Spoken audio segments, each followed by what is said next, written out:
Hello friends, welcome back to my YouTube channel Delhi को vlog. कैसे हो आप लोग? उम्मीद है सब अच्छे होंगे, सब बढ़िया होंगे। वीडियो काफ़ी दिन बाद लेके आया हूँ और उम्मीद करूँगा आगे से कंटिन्यू आप लोगों के लिए वीडियो है वो लेके आता रहूँ।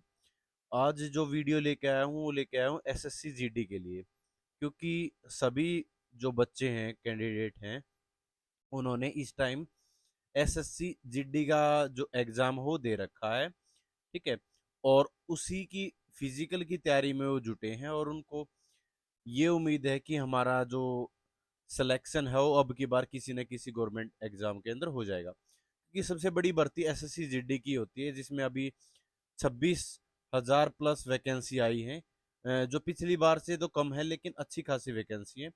और एसएससी ने दोबारा से नोटिस डाल दिया है कि आपका जो सितंबर महीने में दोबारा से फिर से एसएससी जीडी की वैकेंसी आ रही है। और उसके अंदर जो आपका एग्ज़ाम होगा वो जनवरी महीने के अंदर आपका एग्ज़ाम होगा। तो जो भी बच्चे जिनका भी सिलेक्शन अब की बार नहीं हो पाएगा, ठीक है, वो अभी से, या जिसका भी स्कोर है वो कम रह गया है, वो अभी से अपनी जो तैयारी है उसमें जुट जाओ। ठीक है? क्योंकि भर्तियाँ हैं वो कंटिन्यूस चलती रहती हैं। जैसे मैंने बताया था, आरपीएफ की वैकेंसी है, वो अच्छी खासी आई हुई है, उनके फॉर्म है वो भरने स्टार्ट हो चुके हैं। ठीक है? मतलब 2 दिन बाद वो स्टार्ट हो जाएँगे। एसएससी जीडी की दोबारा से आने वाली हैं। ठीक है? और यूपी पुलिस वगैरह की और दिल्ली पुलिस के बारे में भी मैंने बताया था कि वैकेंसी है वो जल्दी देखने को मिलेगी। जल्दी का मतलब इलेक्शन के बाद है, वो चीज़ें बिल्कुल क्लियर हो जाएँगी कि आपकी वैकेंसी हैं वो कब तक आएँगी। ठीक है? तो जो आपका एसएससी जीडी का एग्ज़ाम होता है, इसमें अलग-अलग तरह की थोड़ा-सा इसका स्ट्रक्चर है ना, वो डिफरेंट सा होता है बाकियों से। ठीक है? क्यों होता है? क्योंकि एक तो इसमें स्टेट वाइज़ अलग-अलग कट ऑफ है वो लगती है। ठीक है? जैसा कि आपको पता भी होगा कि पिछली बार इन स्टेट में ये आपकी कट ऑफ रही थी, अब की बार ये रहने वाला है। उस हिसाब से आप लोगों ने बहुत सारे यूट्यूब चैनल पे देख भी लिया होगा। तो इसमें आपको क्या-क्या देखने को मिलता है कि अलग-अलग, जैसे आपका एसएसएफ की होती है, सबसे जो पॉपुलर कैटेगरी है वो एसएसएफ की है, सीआईएसएफ है, एसएसबी है, सीआरपीएफ है, आईटीबीपी है, बीएसएफ है। ठीक है? तो आपसे प्रेफ़रेंस है वो माँगी जाती है कि आप किस हिसाब से किन-किन जो आपकी ये कैटेगरीज़ हैं, कहाँ-कहाँ पर आप सिलेक्शन लेना चाहते हो एसएससी जीडी के अंदर, वो जब आप फ़ॉर्म फिल करते हो, तभी आपसे प्रायोरिटी है वो माँग ली जाती है। ठीक है? तो ज़्यादातर जो बच्चे हैं वो एसएसएफ में जाना पसंद करते हैं, उसके बाद सीआईएसएफ, एसएसबी के अंदर जाना पसंद करते हैं। बाकी और सिमिलर जो कैटेगरी हैं वो हैं। ठीक है? तो सबसे ज़्यादा जो कट ऑफ जाती है वो जाती है एसएसएफ की। ठीक है? और पिछली बार 2022 के अंदर वैकेंसी आई थी एसएसएफ की, वो 181 थी, अब की बार 222 है। मतलब इसके अंदर तो ज़्यादा ओवरऑल एसएससी जीडी की बात करूँ तो पिछली बार 50,000 प्लस आई थी वैकेंसी, अब की बार 26,000 है। ठीक है? 26,000 प्लस वैकेंसी है। तो फीमेल की पिछली बार जो एसएसएफ की वो थी आपकी वैकेंसी, वो 54 थी, अब की बार 74, मतलब पहले से थोड़ा-सा ज़्यादा है। ठीक है? और मैं सीधा कट ऑफ के ऊपर बात करूँ, अगर आप एसएसएफ के बारे में ही सुनना चाह रहे हो, ठीक है? तो आपकी ये मान के चलो कि 150 के अगर आस-पास आपका नॉर्मलाइज़ेशन स्कोर होके बन रहा है, तो आप डेफ़िनेटली उस आप ले जाओगे सिलेक्शन एसएसएफ के अंदर। ठीक है? बाकी चीज़ें क्या हैं कि हर बार ना जो कैंडिडेट्स हैं, वो बढ़ जाते हैं। ठीक है? जो तैयारी करने वाले बच्चे हैं, वो थोड़ा एक स्टेज लेवल है उनका और अप हो जाता है कि मान लो अगर वो पहले 6 महीने से तैयारी कर रहे थे, उनको अब 1 साल हो गया, डेढ़ साल हो गया, तो कॉम्पिटिशन है वो बढ़ जाता है। आप लोगों को पता है कि लाइब्रेरीज़ है वो भरी हुई मिलेंगी आपको हर टाइम। ठीक है? क्योंकि जो सीरियसनेस है ना बच्चों के अंदर, वो ज़्यादा हो गई है अब फ़िलहाल। तो सब बच्चे तैयारी भी करते हैं, कंपटीशन है वो हाई जाता है हर साल। अगर आप नेक्स्ट साल देखोगे या 6 महीने बाद भी देखोगे तो आपका कंपटीशन है थोड़ा-सा और अप हो जाता है। पिछली बार की तुलना में अगर मैं बात करूँ तो जो एग्ज़ाम का लेवल है वो थोड़ा-सा अ, ठीक-ठाक रहा है, मतलब थोड़ा-सा उससे ईज़ी रहा है। ठीक है? इतना ज़्यादा एग्ज़ाम का लेवल हार्ड नहीं रहा था। बाकी दूसरी चीज़ जो मेन फैक्टर है वो डिपेंड करेगा आपका नॉर्मलाइज़ेशन। नॉर्मलाइज़ेशन कितना जाता है? उम्मीद कर रहे हैं बाकी जितने भी मैंने यूट्यूब चैनल देखे हैं या और अलग-अलग एनालिसिस देखे हैं या स्कोर कार्ड मैंने देखा है ठीक है। तो उम्मीद की जा रही है कि जो आपका नॉर्मलाइजेशन स्कोर है वो अच्छा खासा होगा, मतलब 18 से 20 के आसपास जरूर देखने को मिलेगा। और मैं आपको बता दूं, मैं कट ऑफ की जो भी वीडियो लेके आता हूँ, पीछे मैं दिल्ली पुलिस के बारे में लेके आया था, वो बिल्कुल सिमिलर गई थी, एग्जैक्ट गई थी। ठीक है। तो मैं ऐसे ही हवाबाजी में कुछ भी नहीं बताता। जब मेरे पास ऑथेंटिक इंफॉर्मेशन आती है, ऑथेंटिक डाटा आता है, तब मैं उसके बारे में खूब एनालिसिस करके मैं तब उन चीजों के बारे में मैं डिस्कस कर पाता हूँ। ठीक है। तो मैं एग्जैक्टली ये नहीं बताऊंगा कि इतनी जाएगी उतनी जाएगी, क्योंकि हर स्टेट वाइज है वो अलग जाती है। जैसे यूपी हो गया, ठीक है, और राजस्थान हो गया, हरियाणा हो गया, मतलब इस आसपास का जो सेंट्रल एरिया है ना, वहां पर कट ऑफ है वो ज्यादा जाती है, आप लोगों को पता है। ठीक है। पीछे आप लोग पिछली जो वैकेंसीज है उनके अंदर भी देखोगे कि इन स्टेट के अंदर थोड़ी सी कट ऑफ है वो ज्यादा जाती है। ठीक है। अदर देन जैसे वेस्ट बंगाल, महाराष्ट्र, JNK, ठीक है, उड़ीसा और कर्नाटक, इस तरीके से जो ये तटीय क्षेत्र है, नीचे साउथ के हैं या फिर नॉर्थ ईस्ट के हैं, ठीक है, इन एरिया में जो कट ऑफ है वो कम जाती है। ठीक है। तो आप लोगों को इन चीज़ों का पहले से थोड़ा सा आइडिया भी होगा। बाकी मैं मोटा मोटा बता दूं कि अगर आपका स्कोर, ठीक है, जो सेंट्रल एरिया के बारे में मैं बात कर लूँ, specially UP, MP, Rajasthan, Haryana, इनमें अगर आपका स्कोर 135 से प्लस जा रहा है, ठीक है, तो आप फिजिकल की डेफिनेटली तैयारी कर लो। ठीक है।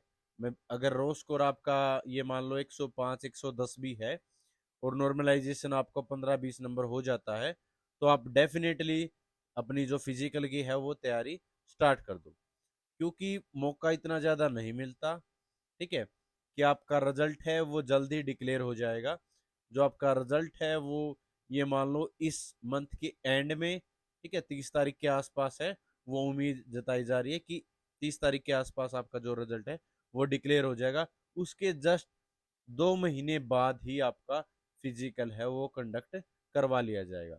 ठीक है। मतलब 2 महीने भी नहीं मिलेंगे, 2 महीने तो आपके एग्जाम के बाद ही मिलते हैं। तो ये मान लो कि आपका जून महीने में तो आपका डेफिनेटली फिजिकल है वो देखने को मिलेगा। आप लोगों को पता है कि 5 किलोमीटर है, 24 मिनट में है, इतना इजी नहीं रहने वाला है, क्योंकि गर्मी हो जाती है बहुत ज्यादा। तो अभी से अपना जो फिजिकल है वो तैयार कर लो। ठीक है। आपका नाम आए या ना आए वो अलग बात है, लेकिन फिजिकल जरूर रेडी रखो। नाम आने के बाद अगर आप सोच रहे हो तो आप बेवकूफ़ी करोगे और आपका सिलेक्शन नहीं हो पाएगा, जैसा दिल्ली पुलिस के अंदर हुआ था। ठीक है। तो उस चीज़ को तो भूल जाओ। तो कट ऑफ के बारे में इतना ही बताऊंगा मैं। जैसे अलग अलग डाटा के हिसाब से अगर बात करेंगे कि, तो थोड़ा सा कम मान के चलो। ठीक है। कि मान लो एक मैंने एवरेज सा बता दिया कि 135 है, वो जनरल वाले मान के चलो, तो उससे OBC वाले और AWS तो सिमिलर रहता ही है, 132 हो सकता है, 133 हो सकता है, ऐसे रह सकता है। SC जो SC कैटेगरी, ST कैटेगरी, उनका और 5-7 नंबर है वो कम मान के चलो। ठीक है। तो अगर इसके आसपास अगर आपका स्कोर है, एग्जैक्ट तो भाई जो SSC है वही अपलोड करेगी, वही बता पाएगी कि कितनी आपकी कट ऑफ है वो गई है या जाएगी। ठीक है। तो अंदाजा यही है कि ये तो मैक्सिमम बता दिया कि यूपी, MP, राजस्थान वाले जो बच्चे हैं, ठीक है, वो इतने पे कर लो। इससे नीचे जिसका भी है, मान लो उड़ीसा से है, वेस्ट बंगाल से है, महाराष्ट्र से है, JNK से है, वो अपना 95 प्लस है वो तैयारी कर दो। ठीक है। 95 प्लस है अपनी जो फिजिकल की है वो तैयारी स्टार्ट कर दो। ठीक है। तो यही था कि आपका, अगर मैं अलग अलग तो क्या बताऊंगा, 8 गुणा जो बच्चे हैं वो बुलाए जाएंगे आपके फिजिकल के अंदर। ठीक है। तो अनुमान यही है कि आपकी जो वैकेंसी है वो 26,000 है। ठीक है। तो आपके ये मान के चलो कि 2-2.5 लाख, 2 लाख बच्चे या 2.5 लाख बच्चे हैं वो जरूर बुलाए जाएंगे आपकी फिजिकल के अंदर। और उसमें से ये मान लो कि 40% से 45% के बीच में ही जो फिजिकल है वो क्वालिफाई कर पाते हैं। ठीक है। तो वो बात की बात है कि आपकी जो प्रेफरेंस जॉब है वो मिलेगी या नहीं मिलेगी, लेकिन आपके हाथ में सिर्फ अभी इतना ही है। ठीक है। ज्यादा किसी की, सभी की कट ऑफ की वीडियो देखने की जरूरत है नहीं। ठीक है, आपको खुद को भी अंदाजा हो जाता है इतना तो कि मेरा पेपर है वो अच्छा गया है। ठीक है, और इतने में तो मेरा फिजिकल आ जाएगा। और अगर आपका इतना लग रहा है नॉर्मलाइजेशन, ये मान के चलो कि 15-20 नंबर तो लगभग तय है। नॉर्मलाइजेशन अलग अलग फैक्टर्स पे डिपेंड करती है कि आपका उस दिन का पेपर कैसा था, लेवल कैसा था, एवरेज स्कोर कितना निकल के आ रहा है। तो वो बहुत सारी चीजें हैं। ठीक है, तो उन पे ज्यादा डिस्कस नहीं करेंगे। बाकी आपका ये मान के चलो 15-20 नंबर तो आपके नॉर्मलाइजेशन में जरूर बढ़ जाएंगे, डेफिनेटली बढ़ जाएंगे। ठीक है, तो 7 से 8 गुना बच्चे हैं वो बुलाए जाएंगे। तो आपका अगर स्कोर इतना बन रहा जो मैंने बताया है, तो आप डेफिनेटली फिजिकल की अपनी जो तैयारी है उसमें जुट जाओ। ठीक है, और साथ में अपनी जो तैयारी है जिसका भी स्कोर कम है, वो फिजिकल के साथ साथ अपनी जो आगे पढ़ाई की जो तैयारी है वो भी जारी रख सकता है।